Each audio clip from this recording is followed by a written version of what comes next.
Good evening, everyone. Welcome to Club Live here on Club at 22, the Rangers podcast. We are live on YouTube and on Twitter tonight. So if you're watching on Twitter, jump over to our YouTube channel, like the video, subscribe to the channel.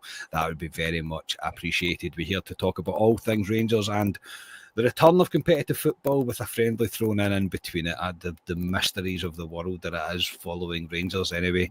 I am Scott Carney. Joining me tonight is a full house. Ali Pearson, how are you? Yeah, not too bad. There's a full house tonight. Not like it'll be at Ibrox tomorrow, by the looks of the tickets for tomorrow. I know Middlesbrough are bringing up a good support tomorrow, Carney. I think they've got the full broom loan tomorrow, Middlesbrough. So they'll all be coming up for a bit of a piss-up, no doubt. But looking forward to talking about Rangers being back in competitive football and a good result as well. Yep, indeed. Scott Gemmell, how are you? Yeah, evening, Carney. Evening, all. Very good. It was great to be back along at Ibrox for a proper game. It's just a completely different feeling, being a proper game rather than like the friendly like Club Bruges earlier in the month.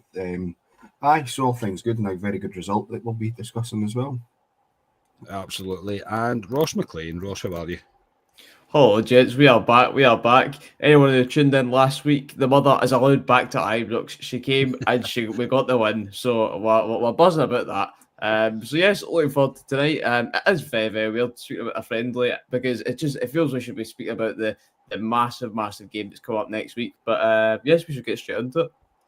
Yeah, we will indeed. Yeah, it's a bit of a hello chat. Hello, everybody. Good to see you all. Hope everybody's had a good week. I'm sure you did after the result that we had midweek. But yeah, it's a bit of a strange situation where we have seen the return of competitive football. And I went on and picked my seat today, and I could have any seat that I pretty much wanted to go to Ibrox. So I've managed to get one next to Ali to cheer myself up because hopefully Ali gets angry at a friendly and provides me entertainment that way. We'll soon see.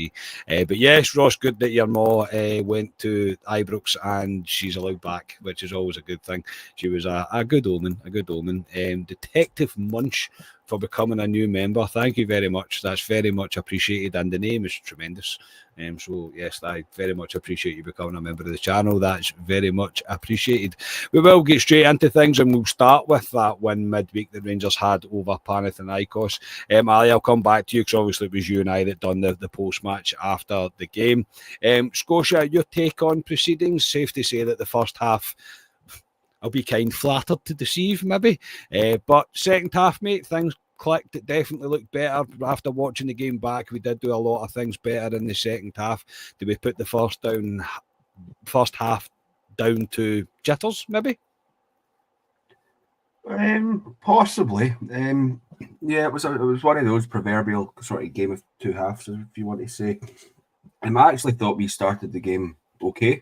The first sort of 5 minutes we were looking good, and I thought we looked good up until the point where we conceded a free kick.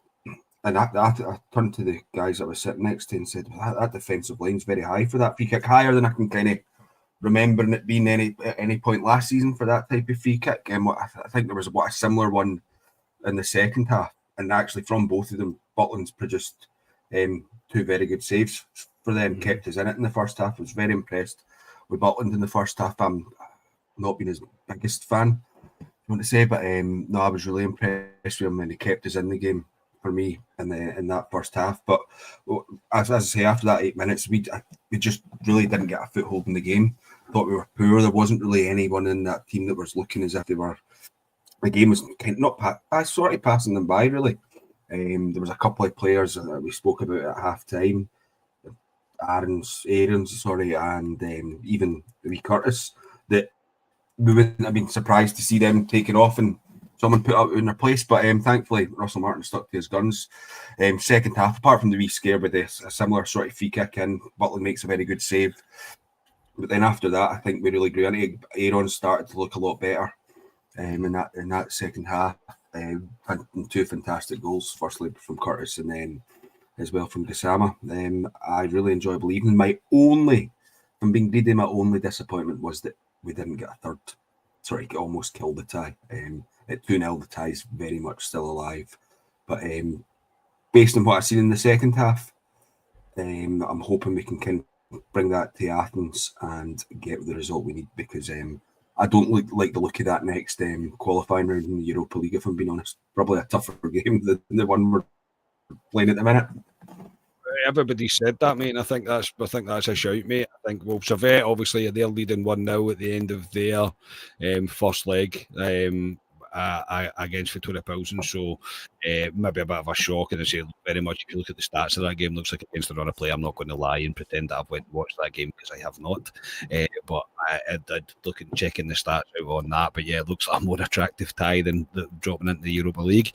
Ross, again, your take probably mostly on the first half, mate. We will come on and speak about the two goal scorers, obviously, in the second half. But the first half was just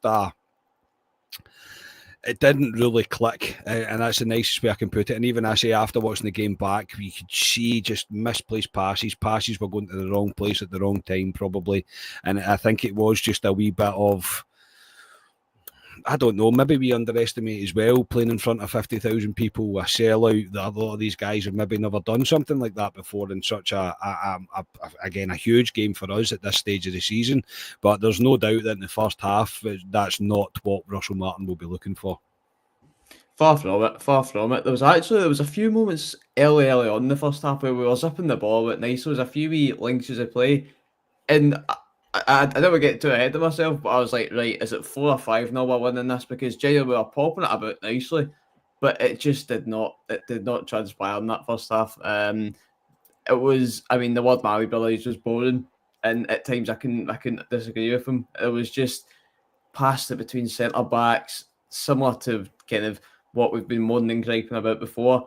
But again, he did say, Russell Martin, that it's not the finished, far from the finished article. But I personally did expect maybe a wee bit more. Obviously, not underestimating who we're playing against. Panathinaikos are a decent team. They're a team who I think going into next week, they'll be not too bad at home. I know that it's not in their home stadium, but I reckon at their gaff, if you will, they'll be quite good.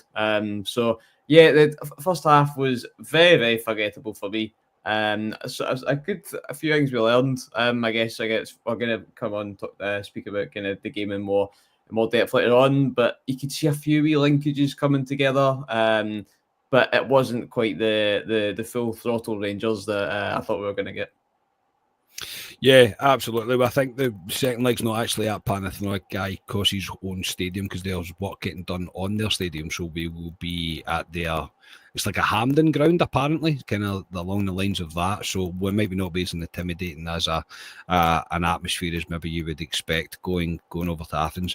Ali, obviously you and I spoke about the game after it, mate, at length, pretty much after it, obviously with it being the first competitive game under the era of Russell Martin, I suppose.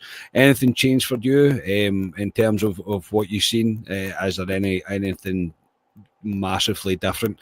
I think watching the game back, I do think Curtis improved in the second half. There's absolutely no doubt that he did. Obviously with the goal, but even after that, he was much more. He was getting used properly, I think, in the right way. I think in the first half that he was too much of an out ball at the wrong time. The ball was a 1 yard, 2 yard pass that was coming to him, and there's not much he can do when there's two defenders on top of him. So kind of felt sorry for him actually when I watched the game back and watched this. He was kind of singled out a little bit, but rightly so, I suppose. I mean, he just didn't really have the best of 45s, with a lot of people saying that would probably take them off.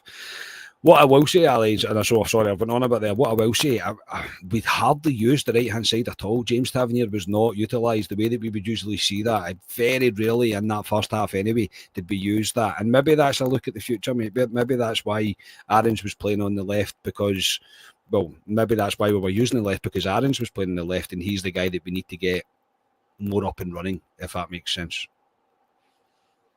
Yeah, or Kieran Dowell's on the right-hand side, and we That's don't also really true. have any options there, and that is why we're looking at a guy on the right-hand side, which we'll probably discuss later on in the podcast. Yeah, what I learned we're going to have patience this season with this Rangers team, which we obviously don't have in terms of where they play. At times, it's walking football type pace in terms of its possession based. I know what they're trying to do. Rangers are looking for that wee slip ball. Yeah, we're going to have to need patience. I learned that we need a left back because Aaron's is not a left back. I think when you look at the second goal, Carney, it comes from Aaron's, but he's at right back at that point. Does well, fizzes the ball out. Again, obviously gets out too, but yeah, we need a left back. But yeah, it's going to take time. It's the first time we've really seen this Rangers team up close in terms of the new signings. I like the look of Rothwell. I thought he looked tidy. I think he'll be a good player for us this season. He looked neat and tidy in the ball, looked clever as well, wants to get the ball forward. The first half wasn't great, but as I say, it's a new group of players. Second half, I thought they were a lot better Rangers. So the game of two halves, if you want to say, Panathinaikos probably should have been 1 or 2-0 up in the first half. But then again, we probably should have killed the tie in the second half, like Scotia was saying, to be greedy. But overall, I thought it was a good night's work. It was good to see some of these players, but it'll be interesting going forward because, as we said last week, the transfer window's still got a good month or so to go. It's got ages to go, and I still expect players to come in. I expect players to leave as well. So we're starting to see glimpses of how Russell Martin wants to play. But I still don't think he can play it because you look at the top line that started Curtis, Danilo, and you know my thoughts on Danilo, and Double. As I said in the post-match, I don't think we'll see that top line again. Potentially against Middlesbrough, but in a competitive game, I don't think we'll see that again. And when the transfer window slams shut, that front three will look completely different, I think. A guy come on in the second half, and showed on me he will play on the left-hand side for Rangers. Gassama, they've already got a song out for him already, which I'll need to learn now, which is... I think it's an ABBA song or something. And you still don't know Ibrox on air, though. Still don't know it. No, I can sing that. I'm not going to sing it all now in front of everyone because that would just go for it. Go for it, mate. I go for it now. That'll ruin everyone's Friday night. No, I'll leave that for another night. But no, I enjoyed being back at Ibrox, watching this Russell Martin team. But it's early days. It's hard. It's really hard. The first half wasn't great, and we all know that. But as I said, patience is the key. But do we have patience as Rangers fans? Yeah, Scotia, the footballing cliche of the first goal changes everything, which I think was never more true about the game on Tuesday night. I thought I give massive credit to Curtis for not giving up and for cutting in and for taking that chance and for taking the opportunity like that. Ali's mentioned the word patience there. I would think Curtis is going to require patience, but in the best way. I mean, not that I don't think that he's ready, because I believe that he is, but he is still very much a kid. Like he's still learning the ropes. There's still a lot of experiences that he's going to need to get through to get to the next level. The fact that he was trusted, I think, by Russell Martin to be involved in that game, playing over the top of the likes of Cortez, for example, tells you a lot, I think, about him. And for me, we've said it for I don't know how long, since we probably started this podcast, and it was saying on podcast before this podcast was even a thing, that we don't utilise the youth enough. We don't utilise the academy enough. If we're investing all this money into the academy, we should be getting something in return for it. With Curtis, he looks like a player that is just ready. He's not scared. He doesn't hide. He doesn't shy away. And he got his rewards for not giving up on Tuesday night. He was the sponsors man of the match as well at the game. So, but the goal itself, mate, changed everything, and he was the one that was fouled for the second yellow for them to go down to 10 men. So I think full plaudits needs to go to him. Yeah, definitely. You're right there when you say that we don't use the youth enough. I don't think we've used it. Well, never in my lifetime have we really used the youth, and particularly during the banter years, we never really utilised it to the best of our abilities at the time.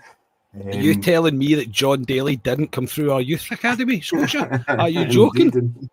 I don't think so. No, I don't think he did. Ross is frantically googling who John Daly is. But one of the things I would say about Curtis is, and that we tend, as Rangers fans, as football fans generally do, when someone new and fresh breaks through, you tend to build your hopes up really, really high. And with Kenny been stung in that in the past, I remember when Middleton came into the team, he had a couple of really good games in Europe, and a lot of people put high hopes on him, and Kenny fizzled out. So I think we do need to be, the word Ali used there, patient. patient with Finlay Curtis. I do not expect him to be playing every week. I think he will be utilised quite fully and expect him to. But as you say, he's still only 18. So still got a long career ahead of him. He's made a cracking start. It's similar kind of game for him at the week during the week there as it was for the Club Bruges game. I felt he came out. The second half was a lot better and included Aaron's in that as well. Down that left hand side, we started to get a wee bit more joy. And he's looked good. That's him get the 2 games that I've been to so far this season. He's got 2 decent goals from it. So looking forward to seeing more of him.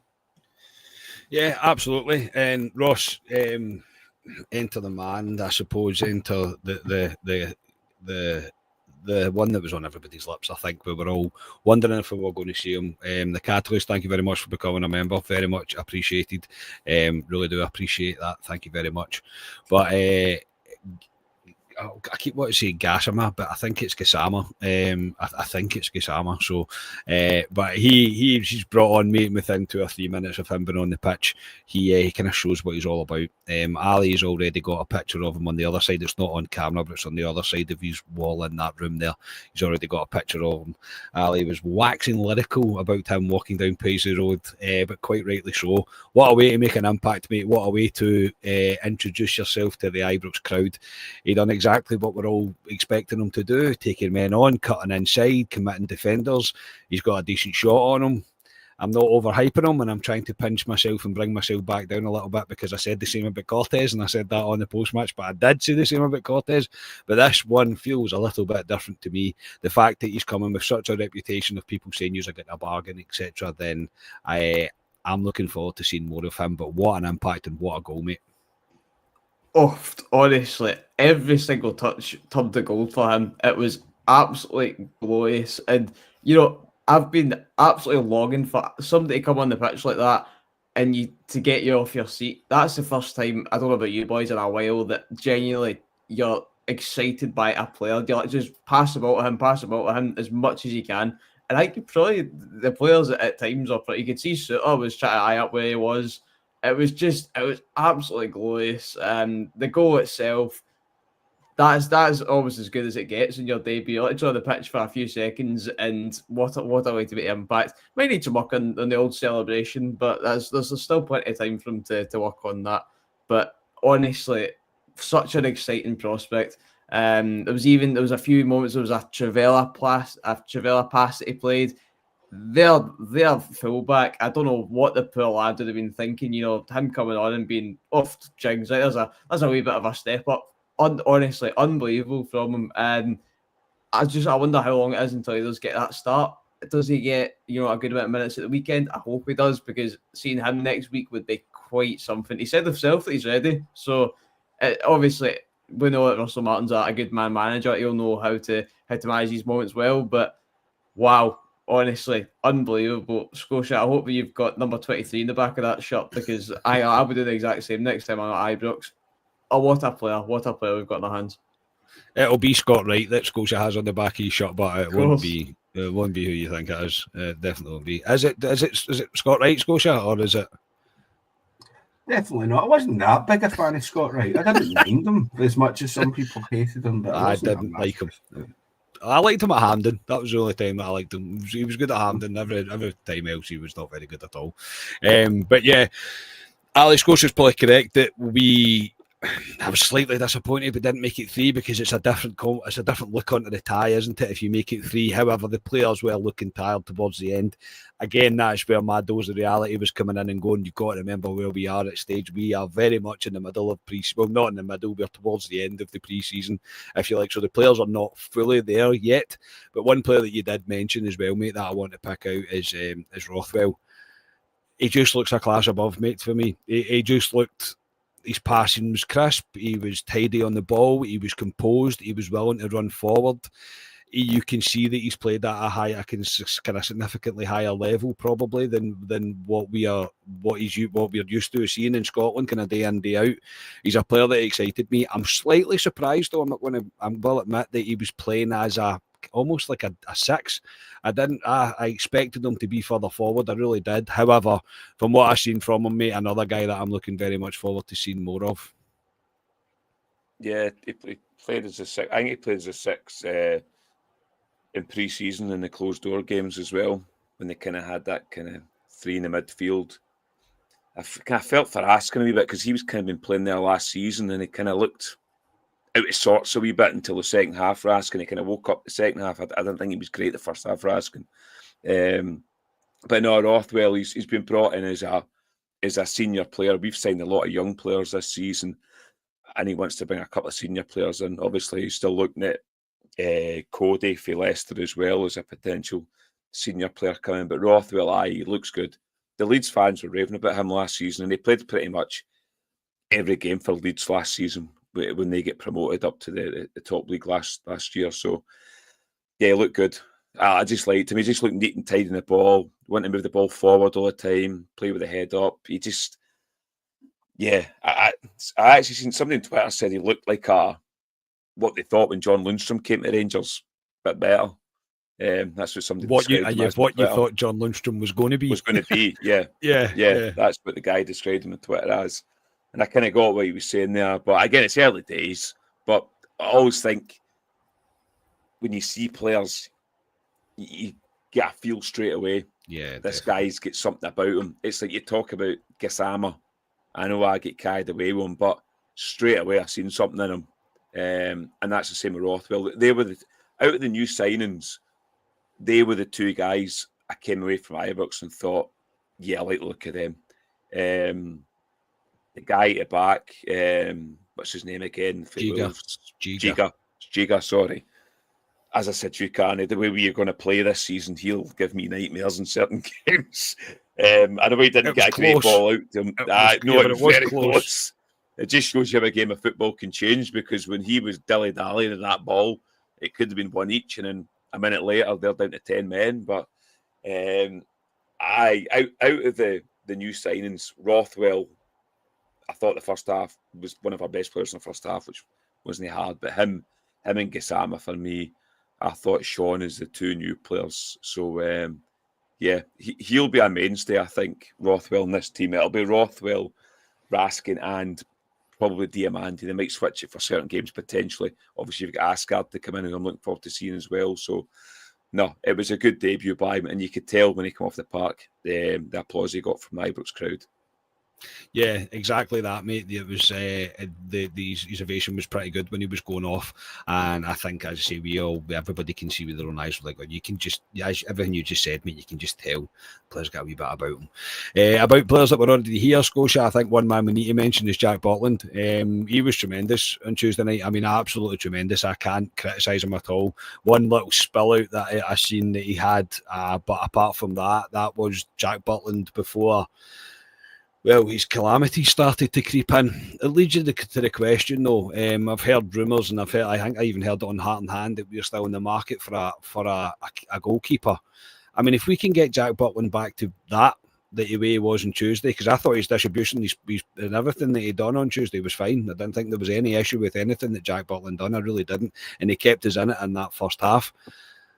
Is it a risk because we know what we have seen from him, or does he deserve the benefit of the doubt? Because I'd written him off. I thought we'd be signing a new keeper as a priority, and Tuesday, as somebody said it in the chat earlier on, humble pie, mate. Yeah, he had a really, really good game on Tuesday night there. He was my man of the match for the simple fact that if he wasn't on the form that he was that night, then we would have been 3, possibly 4-0 down before we started the second half and completely out the tie. You would imagine by that stage. He was great, like you say, probably back to what he was like this sort of first 7 or 8 months when he joined. He had a really good start, and then it kind of started going downhill from there. And last season was a bit of a bin fire, to be honest, from him. It's good that he's had a performance like that in the first game of the season because it can do the confidence of him the world of good, really. I mean, hopefully he can take that forward. But it's a lot of these points that we're discussing. I'm still thinking in the back of my head. It's only one game. We've only seen one competitive game. We'll need to wait and see. I personally would still be on the lookout for a keeper, bringing in a third body. And the way that you hear Martin speaking and the sort of impression I get from it is that he wants the three, not even necessarily like a mainstay keeper and then two backups competing with each other. I think he's looking for three keepers to compete with each other. So, because I think we're putting, obviously it's far too early for it, but I think Mason Munn's getting put out. Did he go out on loan or is he getting put out on loan? I think he's going to Dunfermline on loan. Yeah. So I think we could do with another keeper in, and looking, not even for this season, but future seasons as well. I think we should always be on the lookout for players, but I personally would still be looking for it, even though I do think Butland had an absolutely great game there on Tuesday. Yeah, he did. Jim Boyd makes a perfect point. It would be very convenient to keep Jack Butland this season. It would be. It just would be. It would be nice not to have to just be like, right, okay, actually everything's fine. We can just move on from that. We were all wrong. He's actually fine. He's kind of turned a corner. But yeah, it'll be interesting to see what we do in that certain position, with rumours being that we're still very much in the market. Ross, going into next week, obviously we take a 2-goal lead, which I would have bit your hand off at the start of the game, and I certainly would have bit your hand off for it at half time after what I witnessed in the first half. So happy enough with it. Probably disappointed, like we mentioned, the fact that we didn't make it 3 with them going down to 10 men. What do Rangers do here? Do we stick? Do we twist? Do we attack? Do we defend? What do you think the approach will be going into next week? I honestly think it's twist. I do think it's twist. I think that one thing that I learned from the game last week was that Russell Martin is looking to attack. How many times would we have been 1-2-0 up and made defensive subs? Instead, we're bringing on Igaman, Dessers, Gassama. I reckon that's potentially a slight indication of the sort of football he's looking to play. I mean, he said himself that he's looking to play that attacking, aggressive football. I reckon it's probably the same over there. Now, I will caveat that with, you're heading over to Athens, it's going to be absolutely baked over there. Like, it's going to be unbelievably warm. So it depends on what he does there. I don't know, but I genuinely think that, you know, he'll know just as well as we do that 2-0 does not mean you're through. So I reckon even if you go out there, get a goal, and then if you want to play a wee bit more defensive, do you even, if you are going to rest some legs, or if there's players needing switched about, is that when you bring on like a Conor Barron? Do you sort something out there? But I do think that from the off, we'll probably go quite attacking, and definitely hope that is with not. I hate to be that guy, not Kieran Dowell, because I just think for that, if we're needing that sort of attacking threat, we need something, because if you do want to shut it off early, then again, because you don't know how long the players, you know, how long is it going to take before like cramp kicks in. Let's kill it as early as we can, so you can sit a wee bit more defensive if needed. So that's my long story in saying start Gassama, whatever we do. Yeah, Ali, I think I'm probably going tomorrow in the hope of maybe seeing Asgard for at least 30 minutes, maybe hopefully get a bit of minutes into his legs. I think if we can get anywhere near him ready enough, I think he would play over Dow due to kind of how little Dow, and I'm not being just kind of picking him out or just bashing Dow. I just don't think he's very good. I don't think he was very good on Tuesday. There was nothing from him that I thought, you're definitely the guy. He's a decent player, but he's just not what I think we need. And I do believe if Asgard comes in, he'll immediately just take that position. But into next week, after what we've seen with the style of play that Russell Martin's obviously trying to implement, in the second half, the moments that we got joy is when they came onto us just a little bit more and we could break quite quickly. Like the first goal came from us breaking up the park. We moved the ball really well. Curtis comes inside, releases a shot, gets probably a wee bit lucky with a slight deflection, takes it just that wee bit further away from the goalkeeper. Doesn't matter, they all count. It was a great move. We deserved it. Same as Gassama's goal. Again, great move. Happy enough with that. I'm not sure if we're at a stage yet as a team under this whole new style of play that we've got to just go, right, see everything I've just taught you, forget that, let's just sit in. I cannot expect Rangers to have a go. Yeah, I don't think we're good enough to sit in, to be honest. I know we've grown up under Walter and his second tenure at Rangers when we had that run to Manchester, and basically we went to these away grounds and got up shop in most of them. Werder Bremen was one that was horrific to watch. I know Ross is probably too young for it, but That was an absolute wild one to watch that night. We were battered after winning, I think it was 2-0 at Ibrox. But no, I think we'll go and play our own game. I think Gassama will play. He's got lightning pace. He's a perfect guy when they're on us to break. And we used Ryan Kent very well under Gerrard and under Gio. When we had good runs in Europe, when we went away from home, Ryan Kent would be an out ball for us. He would carry the ball up the park. And I think Gassama's a guy that can do that for us. And we've got good football players in the middle of the park. Diamande, I think, shines in European nights. I think he's very good. Away from home as well, I think he's decent too. So I don't see us doing too much different. I think Russell Martin, as you say, wants to drum in a style of play, how he wants to play football. And I don't think he'll change just because we're going out to play Panathinaikos. They're a good team, Panathinaikos. We have played better. I know we're a completely different team now. They are a decent team, Panathinaikos. But as I say, we're just as good as them, I think. And we showed that, obviously, beating them 2-0 at Ibrox. So I think we'll go out there, play our own game, invite them on at times, but we can hit them in the break because we've got pace to hit them with Gassama. So that's how I think he'll be looking to play it.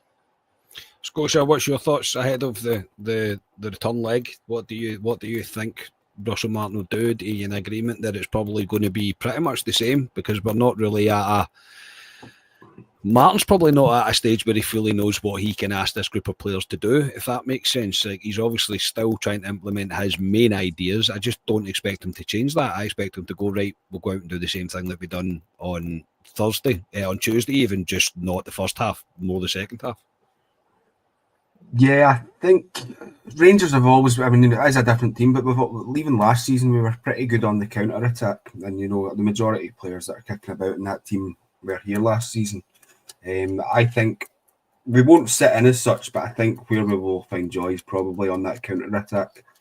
For me, Egeman was involved in that second goal. I would be looking, depending on what's going on with the transfer rumours with him and stuff, I would probably start him ahead of Dowell. Maybe even Dessers ahead of Danilo, because that will have another friendly under the belt. They've played, 30-odd minutes, just over 30 minutes. During the week there, I think it's probably time that them two would start. And I think Egeman, to a point like Ali there made about Kent, Egeman on that goal in particular reminded me of what Morelos used to do on the Gerrard team. Like, he could hold the ball up well, pass it well on like the attacking winger, and was very good at that. I would expect him to be starting there. I think we not need to go for it, but I do think we need to go over there and get at least a goal. Yeah. I think they could see them scoring 2 goals, particularly the way we defended in the first half. There's wee things about that we might get right eventually, but it's still far too early in the season and the way that the team's playing that they're not quite used to it yet. That on it, like we keep on saying, in a different night we're 3-0 down at halftime, 4-0 down at halftime there. We've still got that. We'll still got those mistakes, those wee judgments, error judgments at the back. I think so. I definitely think we need to go out and score. So we can't approach the game to go and sit in. We need to go out and treat it as it's 0-0. Yeah, I would agree, mate. I would agree, and it is something that we're going to need to get used to as fans, is watching Rangers play out from the back at very dangerous situations at times, because I think that's part of Russell Martin's plan, and it's not nice to watch at times. You're like, oh God, everything in your body's just saying get rid of it, but I think it's something that he wants to do, especially if teams are going to press us high up. So I think there's still obviously there's so much still to work on. We're still very much in early days. There is a lot more to come, I would imagine. Russell Martin even saying so himself, but there's elements of it that you can see what he is definitely attempting to do. Ross, I'm going to move. Obviously, both of our goals came from the wide left hand side of our attack. Egeman and Dessers did make an appearance, but it brings me to Danilo, and again, I'm not bashing him. A lot of people were saying, he didn't get the service, he didn't do this, didn't do that. The one moment that I can think that he done well is he held the ball to lay it off to Diomande, who hit a low shot in the first half. Excuse me, that was saved by the keeper.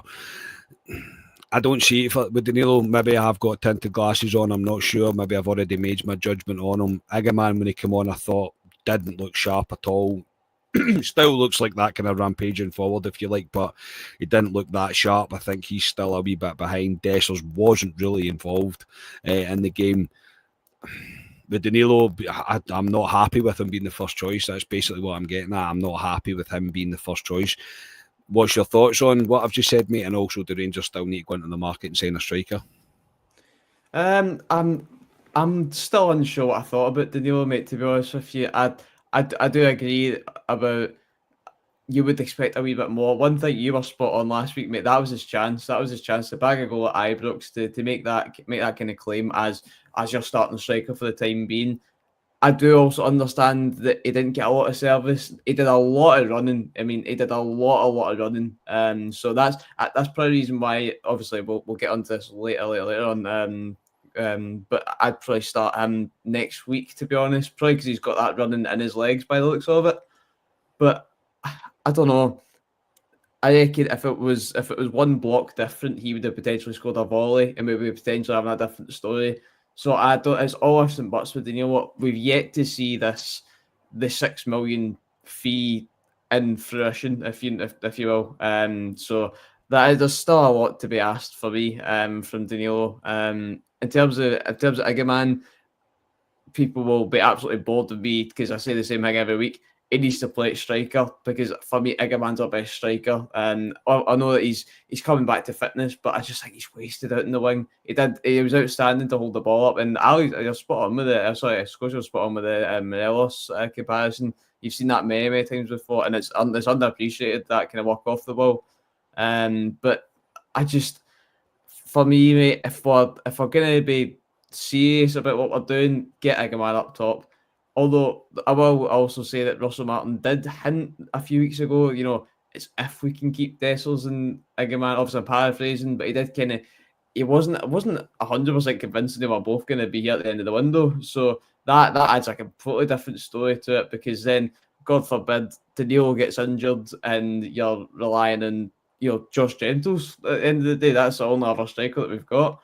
So I reckon if we need another striker, sorry. If somebody goes, yes, definitely. But I'd still be looking to keep Igaman if we can. That's the one for me that I always keep coming back to. I would agree, mate. I don't know if the Igaman situation is going to resolve itself with him staying. I do think at least one of Dessers and Igaman won't be here after the window closes. I'd expect one of them to have moved on. And it does leave you kind of going, right, well, what are we going to do? Ali, I've seen a lot of people in the chat there as well, and this is why I generally do love going live and you can get input from people, because I know you and I are very similar with Danilo, mate, so we're not going to go down that road again, mate. We've been there too many times. If you take our judgment away from him, did he make good runs? Was it he's not getting service? Is it that? I've already made my mind up too much and maybe asking the wrong guy. It's like probably talking to myself in the mirror here, mate. I do understand that, because we are very similar with our opinions on Danilo. But I was looking at it and going, well, even if he is making good runs, we're not finding him. What does that say? What does that say? Even the second half, I thought we were much more brave on the ball, and he still had very little impact on the second half as well. So, and then when we were chasing to get another goal, he took him off, and I'm like, right, well, and he was good in pre-season, but now it's just competitive football, and it was the same old for me from Danilo as soon as things got competitive. Again, shoot me if you want in the comments. I'm just having my opinion. Well, like we are the people in the comments says be gentle on gentles. But Danilo, I mean, folk know our thoughts on Danilo.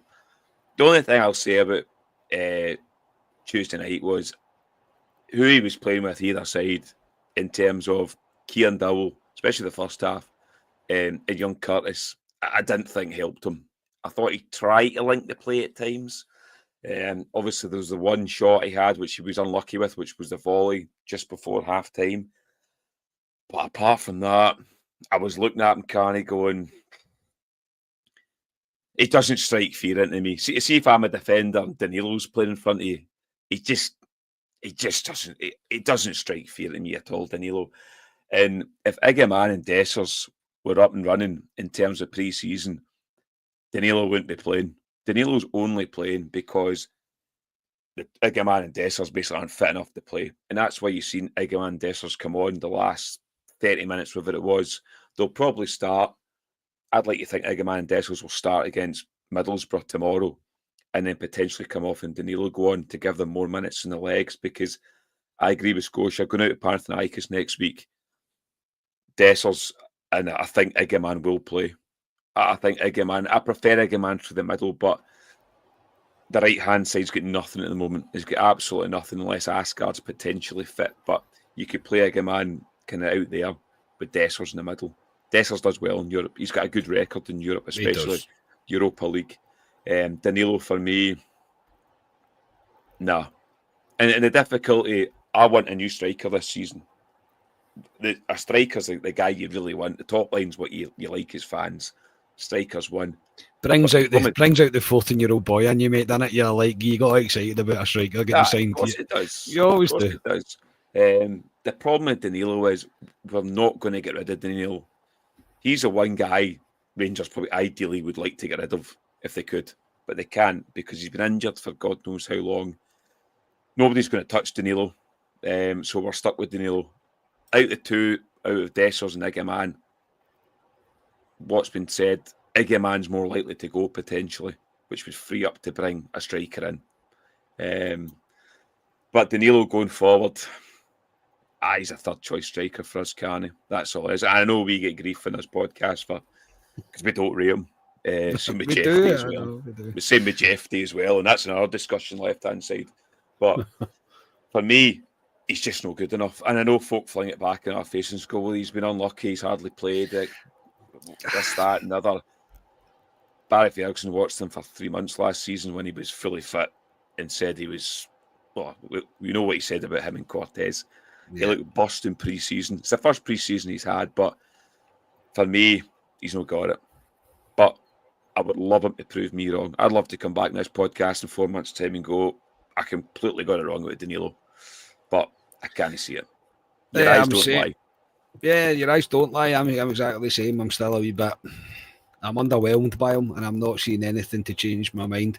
Decent games in pre-season, yes, but they're all friendlies. They're all massive rotations of players. It's all disjointed games. So, yeah, you might have a point in terms of who he's playing with up on the front line, and maybe with better service, better players around him, then possibility. And I suppose, Scotia, that leads me on to the latest transfer rumour that seems pretty concrete. Anyway, even with Russell Martin making comment on it today, the fact that he likes the player, is that Rangers were in the hunt for the £10 million winger from Palace, but the bid for Rak-Saki was turned down. Palace look like they're holding out, mate, for 10 million for him. Obviously, to Palace, 10 million's about £1 in comparison to what it is to us in Scottish football. I mean, 10 million's a lot of money to be spending. I think for Rangers to be going out and doing something like that, it would be a hell of a statement if that is anywhere near true, that we are going to go in for that. I know the initial rejection was a loan with possibly an option or an obligation to buy, I'm not sure. But Palace are holding strong at the fact that they want to sell him. What is your thoughts on this rumour, mate? I mean, £10 million for us is a lot of money. Might not be a lot for the 49er Enterprises, though. You never know. It would be the second highest fee paid for a player from us, along with what was it, like Torrey Andre Flo back in the day. 12 million, wasn't it? So it would be the second biggest transfer fee that we've paid if it does come to fruition. I'm more excited by the fact that we've went out and they're looking at spending a good bit of money on this position that we've all said for many years now has been a bit of a problem position for us. So yeah, Rak-Saki's the guy that they've kind of identified. I think Martin talked to the press and he was saying that he's an admirer of him. The recruitment staff are an admirer of him. He had a fairly decent season on loan at Sheffield. Was it Sheffield United? Was that last season, Ali? Had a fairly decent season. Numbers in terms of goals and assists, bit lower than I would like, to be honest, but Championship's a very, very, very competitive league in comparison to our own. He had a wee bit of a better spell when he was in loan in League One at Charlton, a bit better numbers return then. Right winger, I think he predominantly plays with his left foot from what I've kind of read into. Which he is left-footed. Yeah, he is left-footed. A wee bit, maybe be a wee bit inverted, which was something that Martin was actually looked like he was trying to do with the fullbacks during the week there. Mm-hmm. I know I'm quite liking this. If I'm being honest right now, I don't think we'll probably get him because I hear the rumours are that Palace have kind of rejected it on the basis that there's an awful lot of other clubs interested. I've got a feeling that maybe this one will maybe be outbid, or the team that bids Raksaki would prefer to go to maybe a better quality league that they would be playing in, week out. But like I say, the main thing for me is that at least it looks like we're looking to spend some serious money in this position. Yeah, Ross Scotia's pretty spot on there. That is an exciting thing, is the fact that it is a £10 million player that's the price tag that Palace have put on him, and Rangers are in the conversation and saying, even Russell Martin making comment on the player, which doesn't usually happen amongst managers. There's like an unwritten rule that he's somebody else's player, so I don't speak about him kind of thing, but Russell Martin kind of breaking that trend by saying, no, we like him. He says, I did follow up by saying they look at different profiles for different positions, etc., and that kind of usual cover up chat, if you like, but he did definitely make comment that he likes the player. But it's exciting to be linked with a player that's got a £10 million price tag. And I know it's in England, I do get that, and I know, but I say take everything with a pinch of salt in England, but still, I mean, if we are getting close to maybe wanting to spend 7, 8, 9, £10 million on a right winger, as long as it's the right winger, it's a very nice place to be. It is, and that's before you've potentially got Champions League money if we do qualify, and we're already starting to look at that kind of pot of money for a player. That's a statement of intent in itself. So obviously, you see the fee, and you sit up and you're like, right, okay. I also look at it in the side of, there's Gassama just came on. He was just over £2 million. There will be folk out there who will be, little to no money and will be absolute players. There will also be people on the other end that will be way too expensive for the value that they're actually providing. So I do look at the fee sometimes with a bit of skepticism. I don't want to look over at the other side of the city too much, but you look at the critics that Engels gets, he was upwards of that kind of similar fee. So as much as it is a cracking fee to have associated with your club, and you do want to have that with your club, because seeing that sort of thing, it's as much as yes, these maybe 3 million, 4 millions are brilliant. You do want to spend a wee bit of cash, but I do think there's probably some gems out there as well that if you get the recruitment right, then there's a whole world out there. Hamza Agaman's a prime example, £1 million or so for the guy. So there's definitely there's players out there that I'm sure that will be able to fit the bill as well. But regardless of who it is, that right winger, a minimum of one needs to be brought in. That's for absolute certain. Because the left wing, you look at the left wing and you go, right, you've got Gassama there. You've also got Cortez there. Obviously, you have got Finlay Curtis. You don't want to put too much pressure on the lad for the whole season. I want to use him as much as we can, because I honestly think the lad's first class. But the left wing's looking not too bad. It's that right wing that needs fixed. So whether do you spend 10 million on one or 4 million on two, whatever way you do it, we need to strengthen that right wing. If that's who they believe it is that's going to be the guy, then brilliant. Let's get him in. But I'd also, I wouldn't mind being a wee bit more frugal with it and bringing in a few more players. But that's just me wanting more players. That's just me being the very, very greedy sod that I am, let's just say. But yes, if he's to come in, then we'll welcome him with arms. So yeah, we shall see how that story unfolds. Ali, you've probably seen him play more than I have. What's your take on Rangers being linked with him? What's your thoughts on this? Do you think should Rangers pursue this? Should Rangers be looking to put together a deal worth the £10 million asking price that Palace are putting on him? They must rate him. Well, Russell Martin's talking about him. He's talking about the recruitment, liking him as well. He's 22, I think he is. Played near enough every game for Sheffield United, last year, who should have probably come up, made an asset in the last few games. Did well at Charlton as well, as Scotia was saying the previous season. It's a lot of money, £10 million. It is a statement of intent by Rangers if they do go and pay something like that.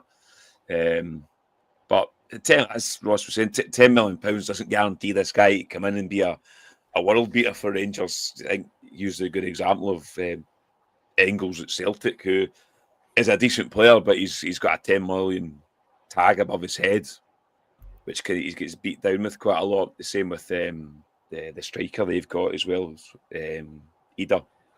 So there's bargains to be had there, but it would be a statement of intent. The right-hand side for years and years and years, going away back to Daniel Candeias, who even at that point wasn't brilliant, but you're going way back then. We've tried umpteen players on the right-hand side. God, you get through them all. We've been crying out for somebody. I said post-match when I seen Gassama, give me somebody like him on the right-hand side. Imagine having two quick wingers either side of a good striker. Not had it in years. And that's what, dare I say it, Celtic have enjoyed for years. They've had two very good wingers who've contributed to win leagues for them. So, yeah, it's an exciting one. Can we get him? I don't know, because as Scotia says, Palace are in the driving seat. They don't really want to loan him. There's other people out there looking to get him too that have probably deeper pockets than Rangers. So it's an interesting one. Do we bring him in? Champions League is there in terms of we've got another 2 rounds to get through, and you get mega bucks at that point. If we get through this next round, we're guaranteed Europa League football anyway. So, Brandon Barker. Sorry, Brandon Barker is these days. But you've been watching for a long time, or else you've done that by coincidence because you know how much I despised Brandon Barker. Yeah, he's not Carney's favourite player, but I hated him. No, it's exciting to be linked with players like that. And again, you can see Rangers are going in an English market. Players that have been in that championship in the top teams that are going for promotion as well. There seems to be a kind of theme with players we're bringing in. So, yes, it's an exciting one, but will we get him? I don't know. But there's donkeys to run this transfer window. But it would be a major statement if Rangers went out and spent money like that. Yeah, I think anything north of £7 million on a player, I think, is a bit of a statement of intent for Rangers. So when you're linked to a £10 million player, you never know. And as somebody said in the transfer in the chat, that the 49ers have said that the business will be good and there'll be ones that players can get, the fans can get really excited about in terms of players we go and sign. So look, it's the one that seems pretty concrete. The interest is there from Rangers, so we'll need to see what happens, see what comes out in the wash later in the window. We'll leave it there. Well, there pretty much. We'll finish up with Middlesbrough tomorrow. Scotia, it looks a friendly after a competitive game, a massive game coming up on Wednesday evening, and then obviously the league kicks off a proper on Saturday. Tomorrow, what are you expecting? Is this minute and leg stuff? Do you expect them to play quite a strong team to keep the team fresh, if you like, or get them fitter basically for the game next week? In my opinion, I think you'll be looking at a lot of guys you're looking at Cameron, you're looking at Barnes, you're looking at players like that are probably going to come in and get minutes tomorrow. I keep flipping between going out with like the team that started on Tuesday night and, like you say, bring in players from the fringes like Fernandez into centre half. I think I'd quite like to see the back five that started, Butland and the 4 defenders, start the game. I think they need more time together in front of a crowd. I know they've probably played quite a few times in this sort of formation behind closed doors, but it's completely different. Even though it is a friendly, they'll be in front of a crowd, so there will be, you know, what Rangers fans are like at friendlies as well. It's they'll still be demanding. I would maybe. I'm sitting next to Ali, mate, so I'm expecting a lot of demand to be placed on the players. Yeah, indeed. And I would like to see, like I was saying earlier, I'd probably like to see it's maybe the time to start Dessers and Egeman, even if they only get 45 minutes. The rest of them that have maybe had a bit of longer pre-season, maybe last a wee bit longer. But then on the flip side, I'm like, we can't risk anyone getting injured.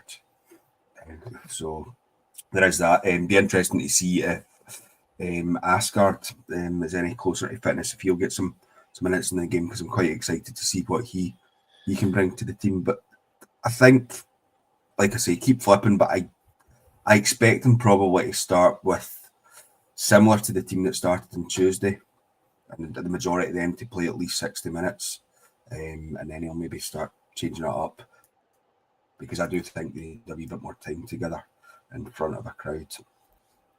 Yeah, I think the only change you could see is potentially Egerman or Dessers starting ahead of Danilo. Generally, I know that sounds like I'm bashing Danilo again, and I don't mean it to sound like that, but I think we need to get one of the other strikers that are at the club currently a lot of minutes in legs. I think they need to get back to full fitness as quickly as possible. So that's the only thing, but I would agree. I think he might start with pretty much the same team that started on, or he'll start with the team that he plans to play on Wednesday for at least the first half. That's my thoughts anyway. So, but yeah, everything you said I agree with, mate. To be honest, it's a bit up in the air. And plus, Ross, we're not sports scientists, so we'll be completely wrong about all of this.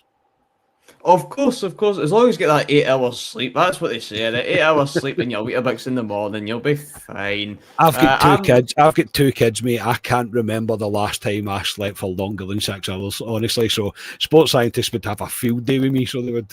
Oh, honestly, I will not let them near you. I will not have a heart attack. I will. But I'm looking forward to it. It will be good. I think them potentially, do you rest some players with the absolute shift that's going to be needed next Wednesday?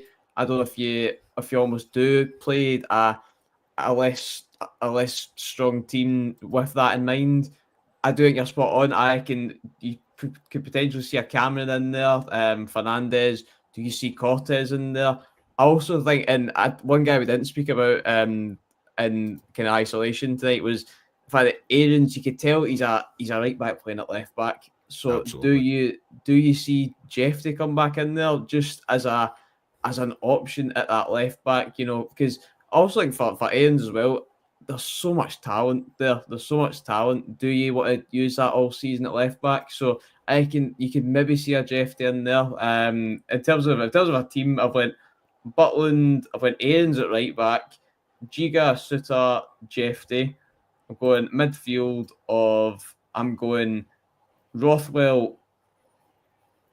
Oh, what am I going to go? Rothwell, Raskin, and Cameron. I think that Raskin had a much better second half. I think definitely than the first, but I still think he was hoaching in the first half, mate. He was poor. Yeah, but I think you can tell he's got that quality whenever it shows. He's looking sharp in front of goal as well. There's a few moments like Raskin looks really decent in front of goal. And then front three, I reckon you'll see Curtis start. I actually think Barami's going to come in. I genuinely think Barami's going to get a start, and I'm going to go Egerman up front. I'll be honest in saying my notepad says Danilo, but I've changed Egerman up front just because I want to see. I'm trying to convince myself it's going to happen, lads. It's not. But I'd love to see it happen. So I'm going to go 2-0 Rangers. With an Egerman to score them both and them to be starting next Wednesday. Ross is very professional at this because I wouldn't even have thought about trying to pick a team for a friendly. I generally wouldn't, but I like his team. Can't say that I don't like his team, but I think it's hard to predict what's going to happen tomorrow, Ali. You just must be buzzing that I'm sitting next to you, mate. It's a shame we're not sitting in my seat because my seat is better than yours. Not for the second half, it's not. There you go. I can pick a team tomorrow. If it was me personally, I'd play a very strong team the first half, potentially the team that will play against Panathinaikos on Wednesday night. I agree with Scotia's kind of front three. I'd look to get more minutes in the legs at the start for Egerman, Dessers and GASSAMA. That'd be my front three. Excited to see Lyle Cameron as well. Scores a lot of goals for Dundee last season. I'd like to see him when he kind of slots in this Rangers team. Asgard's the obvious one. Is he fit enough to play? Do we risk him? But yeah, I'd play a very strong team against Middlesbrough for the first half, and then second half potential look at changing the game's Wednesday night, so it's still a good few days away. It's not as if it's the Tuesday, it's the Wednesday. So yeah, these guys are fit enough. They should be able to play 2 games a week in, week out. So yeah, I think a strong team the first half, and the second half, I think we'll start to see fringe type players. If you want to see Lyle Cameron's, Barron's, Barami, as Ross said, will come on. Players like that potentially. Jeff Day will come on as well. We will see Jeff Day. We will see Jeff Day. But yeah, players like that, Kelly might get a run out of second half as well and goal. So I expect that. But yeah, hats off to Ross for picking a team. I'm not going to pick a team for it, but I can see his team, what he predicted. I could see that, to be fair. I quite like the sound of that team, but yeah, we'll see what happens. It is a friendly at the end of the day, but it's a decent one for Rangers. Middlesbrough, decent team. I seen the last game they get beat off Bradford, I think it was, a few days ago in a friendly 2-0. So yeah, it'll be decent. They'll bring a decent support up, as I say. I know us as Rangers fans, doesn't seem to be much of us turning up tomorrow at Ibrox, but yeah, it's minutes in the legs for me, and it's more game time as a team preparing for Wednesday night. Yeah, and you've got to hope a continuation maybe from the second half on Tuesday, that we start to see bits a bit more things clicking, more patterns of play, etc. All the usual kind of footballing cliches, but it's all true and it's all relevant. That's what I would like to see. No injuries, well, that'd be magic. Nobody get injured, please. That would just be great, because let's go into a season with as little as injured people as possible, because that also would be a change. That will do us for tonight, just past the hour. So thank everybody for tuning in tonight. Thank you to new members as well. Really do appreciate it, and thank you everybody in the chat. Always good to get your input for these.